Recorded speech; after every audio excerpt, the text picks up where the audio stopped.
രാത്രിയിൽ MC റോഡിലൂടെ യാത്ര ചെയ്യുമ്പോൾ തിരുവല്ലയിലാണ് ഈ കൊതിപ്പിക്കുന്ന കാഴ്ച നിങ്ങൾക്ക് കാണാനാവുന്നത്. മെട്രോ നഗരങ്ങളിലും വിദേശ രാജ്യങ്ങളിലും മാത്രം കാണാനാകുന്ന ഈ കാഴ്ചകൾ നിങ്ങളെ അത്ഭുതപ്പെടുത്തും. തീർച്ച. ബൈപ്പാസിലൂടെ യാത്ര ചെയ്യുമ്പോൾ ഈ കാഴ്ച കണ്ട് അറിയാതെ നമ്മൾ മൊബൈൽ കയ്യിലെടുക്കും. ഉറ്റവരെയും ചങ്ങാതിമാരെയും ഈ കാഴ്ചകൾ കാണിച്ചു കൊടുക്കണം. കൊച്ചുകുട്ടികളും പ്രായമായവരും അടക്കമുള്ള യാത്രക്കാർക്ക് കണ്ണിന് കുളിർമയേകുന്ന കാഴ്ചകളാണ് ഇപ്പോൾ തിരുവല്ല ബൈപ്പാസിൽ ഉള്ളത്. പകൽ സമയങ്ങളിൽ ഈ കാഴ്ച കാണാൻ പറ്റുകയില്ല എന്നുള്ള ഒരു വ്യത്യാസം മാത്രമേ ഉള്ളൂ. സന്ധ്യയാകുന്നതോടുകൂടിയാണ് ബൈപ്പാസിൻ്റെ രൂപവും ഭാവവും മാറുന്നത്. ആകാംക്ഷ വേണ്ട, ഇനി അത് എന്താണെന്ന് പറയാം. തിരുവല്ല നഗരത്തിലെ ബൈപ്പാസിലെ ജംഗ്ഷനുകൾ സൗന്ദര്യവത്കരിച്ച് ഇനി കമനീയമാകും. MC റോഡുമായി ബന്ധപ്പെടുത്തുന്ന മഴുവങ്ങാട് ജംഗ്ഷൻ, TK റോഡുമായി ബന്ധിപ്പിക്കുന്ന B1 റോഡിലെ ജംഗ്ഷൻ, രാമഞ്ചിറ ജംഗ്ഷൻ എന്നിവിടങ്ങളിൽ അലങ്കാര ചെടികൾ നട്ടുപിടിപ്പിച്ച് സൗന്ദര്യവൽക്കരിക്കുന്നതിന് തുടക്കമായി. കേരള സ്റ്റേറ്റ് ട്രാൻസ്പോർട്ട് പ്രൊജക്ട് നിർമ്മിച്ച 2.3 കിലോമീറ്റർ നീളമുള്ളതാണ് തിരുവല്ലയിലെ ബൈപ്പാസ് റോഡ്. ഇത് MC റോഡിലെ മഴുവങ്ങാട് നിന്ന് ആരംഭിച്ച് രാമഞ്ചിറയിൽ അവസാനിക്കുന്നു.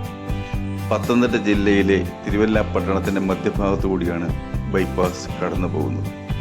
സ്വകാര്യ ആശുപത്രികളുടെ സഹകരണത്തോടെയാണ് ബൈപ്പാസിനെ സുന്ദരമാക്കുന്നത്.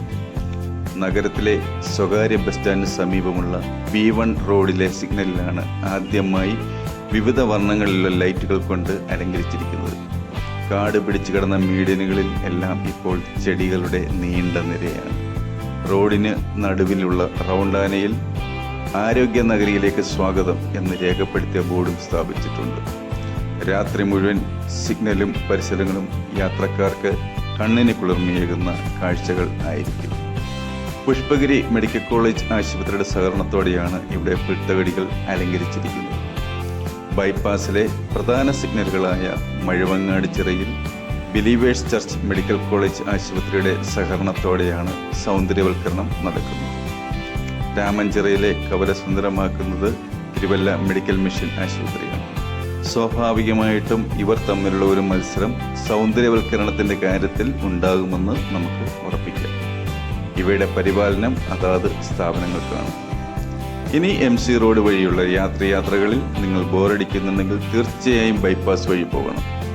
NRIകളുടെ നാടായ പത്തനംതിട്ട ജില്ലയിൽ ഇതുപോലുള്ള ആശയങ്ങൾ നടപ്പിൽ വരട്ടെ എന്ന് ഹോം ടൗൺ മീഡിയ ആശംസിക്കുന്നു.